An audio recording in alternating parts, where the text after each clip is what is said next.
Amen. Come on, somebody.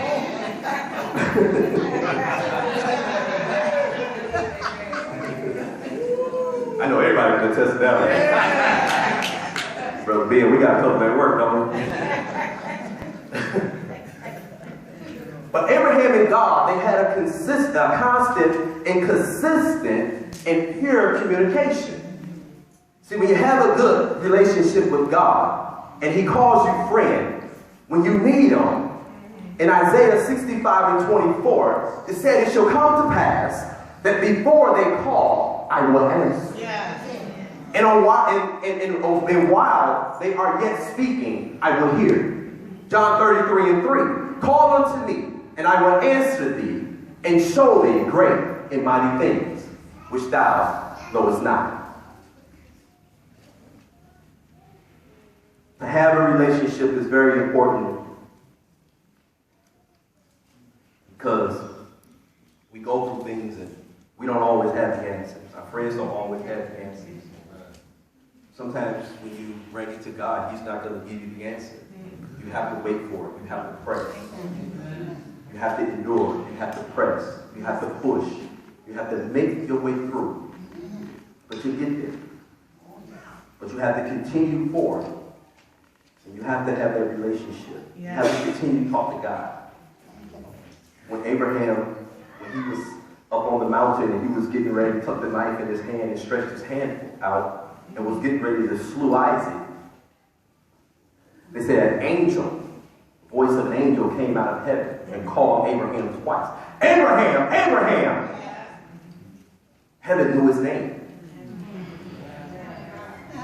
Yes, sir. The more you talk to God, yes, sir, the more heaven gonna knows know your your name, Jesus.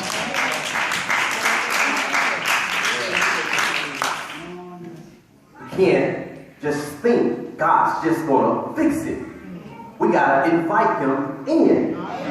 God does not press or throw Himself on anyone.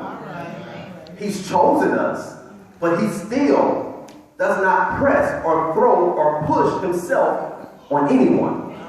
You must have a willing heart to come to Him, to say, "Lord, I need your help." And not just need your help, but I need you in my life. I need you and want you as Lord over my life. In 1 Samuel chapter 1, I know everybody has heard the story of Hannah.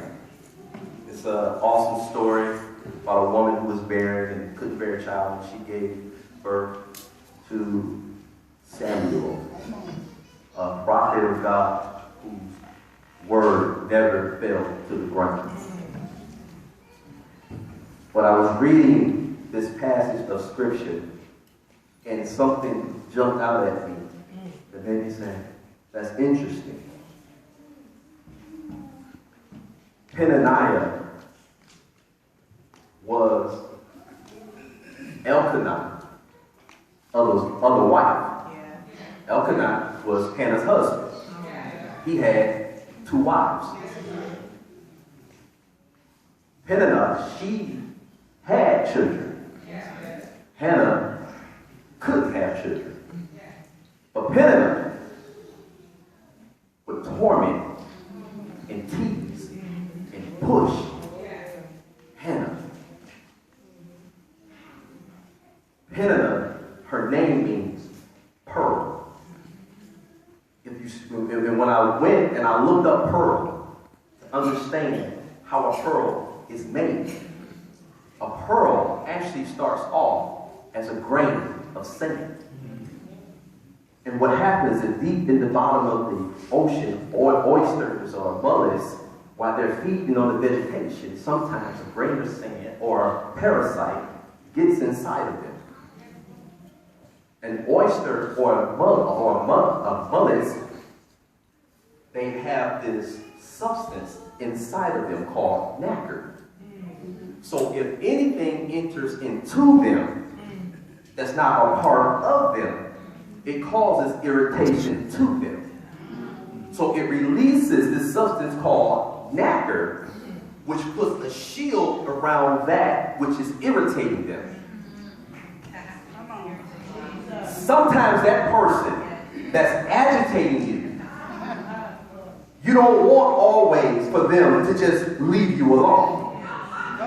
Because of that agitation, it pushed Hannah to a point of where she had no other choice but to go to God and say, please give me a son.